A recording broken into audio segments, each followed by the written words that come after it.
as you're experiencing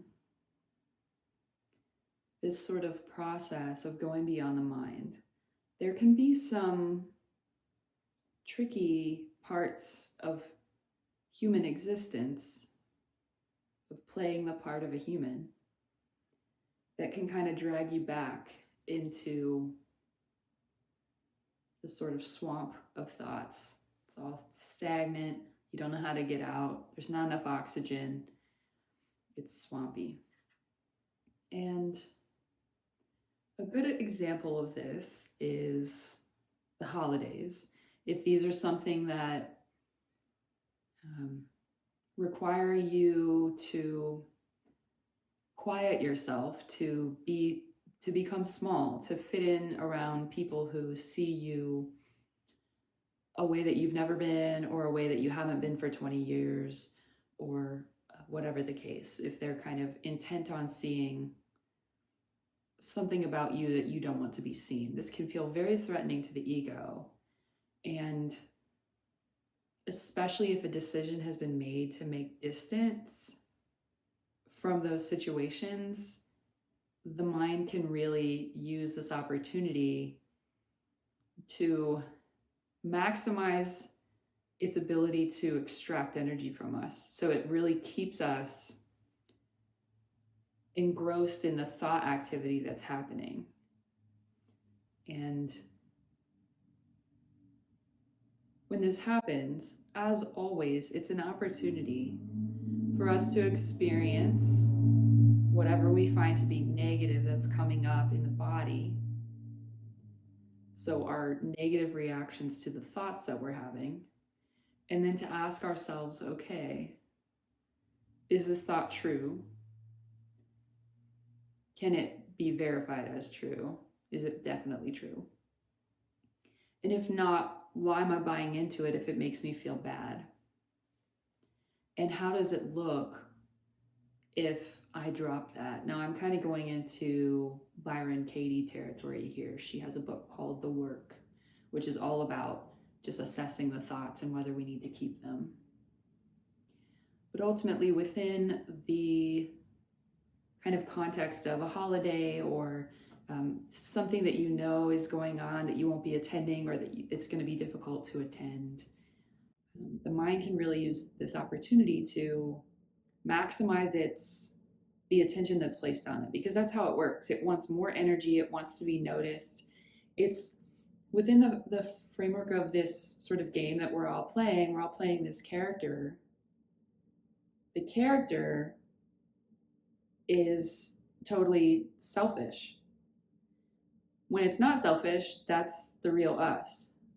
Ego identification is all about, how do I make myself more? How do I get bigger? How do I become more powerful and take up other people's thoughts? And so things will come up for us that are very convincing. And this is the best time. It won't seem like it, but this is a fantastic time for us to question every single belief that has gotten us to where we are. And this can be very subtle. I've practiced some form of this for 17 years. And still there will be this thought that comes up where I think to myself, I've thought this since I was a child, and in 17 years I've never caught this. And then really your hardship becomes joy, because you're so excited that you found this thought that's been resulting in apparent suffering of the body mind. And you've realized that it's nothing. There's nothing behind it. And so suddenly, all this weight, all this kind of contraction happening in the body, which is really just energy. It's just energy that's been told to contract by the mind, that has bought into the idea, or well, we have bought into the mind's idea that we are separate and small and we need to squish down, we need to puff up or whatever it is.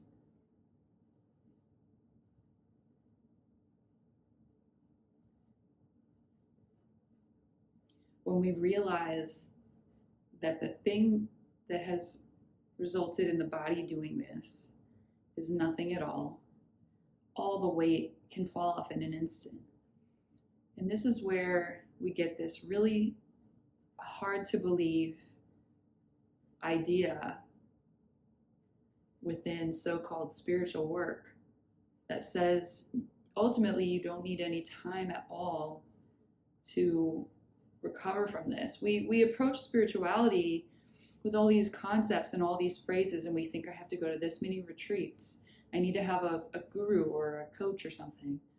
And I need to, it's going to go kind of like psychology, where I need to find something and then I'll have this cathartic moment and then I'll do it again. And it's going to take years for me to sort of learn all these things about myself to do this.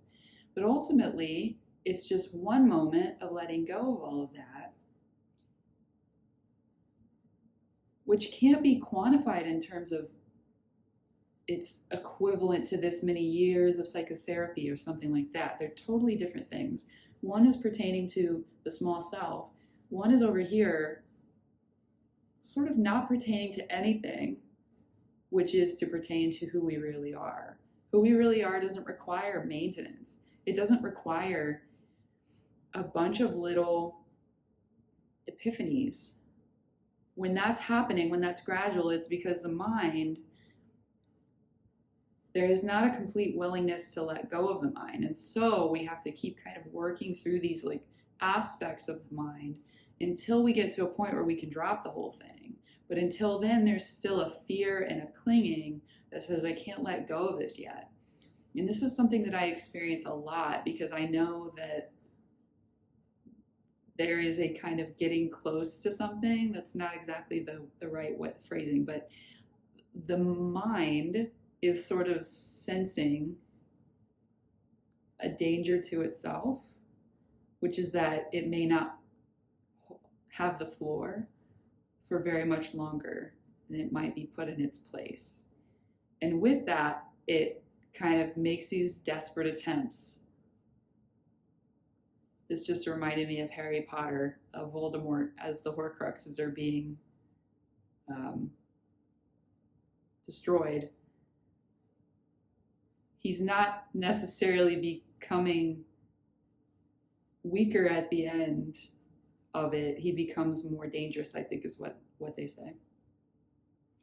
But the mind seems to hold this power over us that will never let up, despite all this work, all these epiphanies, all these thoughts, breakthrough of thoughts. And then suddenly it just happens. And for me, this has been a process where I start to notice more and more reminders in regular life without, I'm not trying to study, I'm just like watching a movie, and I get messages now within the movie or something somebody else says that applies to this now. And in the Yoga Sutras, the very first sutra says, now begins the path of yoga, which is to say that as soon as we make the conscious decision to become the divine that we are, which is a big deal. This is not just, I'm going to go to a yoga class. It is realizing what yoga really is and consciously choosing that whole path, which has 8 aspects to it, one of which is physical practice. So we decide, yes, I'm going to do this whole thing. I'm going to clean up my life, clean my thoughts, clean my body, work on discipline, clean my energetic field. When we decide that, there's like this shift in the universe where this thing that we're looking for now is looking for us. We're attracting it with our intent to get closer to it until we realize that we are it. The thing we've been seeking is us, and it's always been here. So we may labor and get these little epiphanies and have what we're looking at as incremental progress. And that's because we've bought into the idea that this needs to occur over time. But then when we can let go of time itself, which is just another aspect of this game, and that's a whole other thing, when we can let go of the idea that things need to take time, that I need to slowly let go in order to stay a little bit comfortable in this mind construct, then the whole thing can just go. But most of us are on a journey that, at least at this point, most of us are on a journey that appears to take time. And that's just the experience that we've bought into. And so with that, we are learning to make more space, to let go more and more each time until we can be that we really are full time. I say knowingly be that we are full time. Until then, we will have these things come up, like holidays and milestones, that seem to remind us that we're separate, that maybe we're lonely. And these are just constructs that we can learn to get past. Because ultimately we are whole and complete. We don't lack anything. We can't be lonely as who we really are. The world is going to reinforce and reinforce that we need other people to bring us our happiness. And while other people can be a joy, especially when we're living as our true self, we don't require that. And ultimately, that is the most selfless form of relationship, is not to require our happiness from other people and to simply share our happiness with them. So if you're finding yourself in a place where you're needing to create space, you're finding yourself alone more, these are often circumstances that lead to awakening, that lead to life circumstances that fit who we are with the increased understanding of who we really are.